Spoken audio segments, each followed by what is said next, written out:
Hello guys, my vlog for today is mag-unboxing po tayo. May binili akong bagong wok ito guys, oh. Binili ko kahapon ito at hindi ko pa na-unboxing, kaya i-unboxing po natin guys. So mas kunting liit ito siya kunti kaysa isa ko, kasi mas maganda magluto sa wok. Malapad siya pag mag-mix ka ng pagkain, ay makagalaw ka ng maayos. So buksan na natin guys. May siya dito.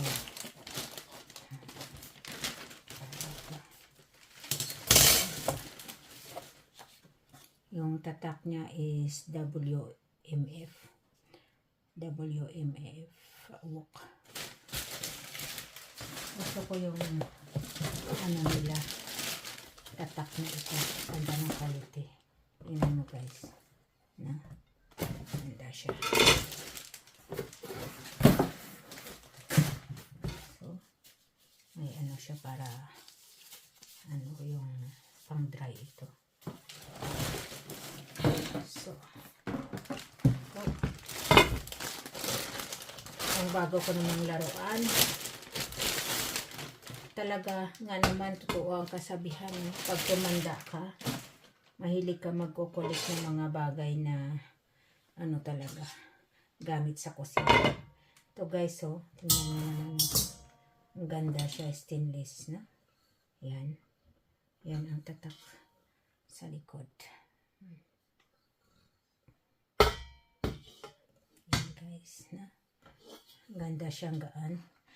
Yung isa din kahit malaki ang gaan.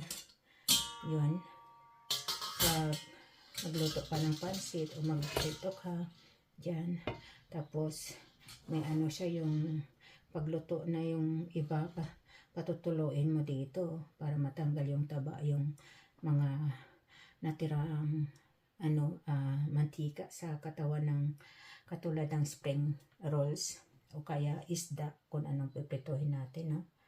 Tapos kung ayaw mo naman, pwede naman, no?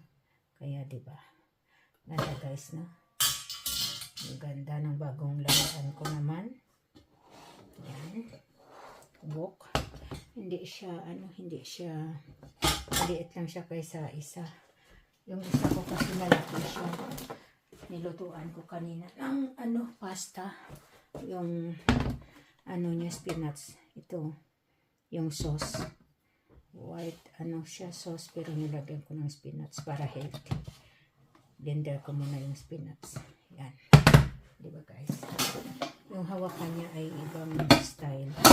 Oh, ito yung parang siya, nagbibente ito. Ito straight na siya, kaya diba.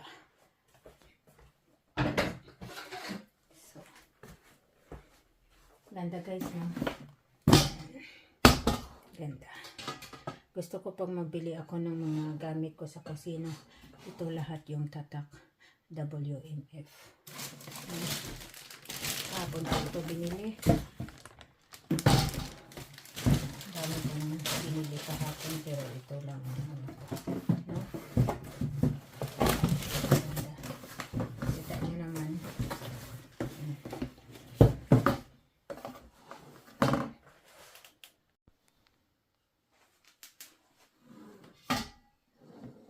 Stainless guys na. Yep. Yan siya. 36 cm. Wok. Yung tatak ay WMF. Ganda guys na. Yan.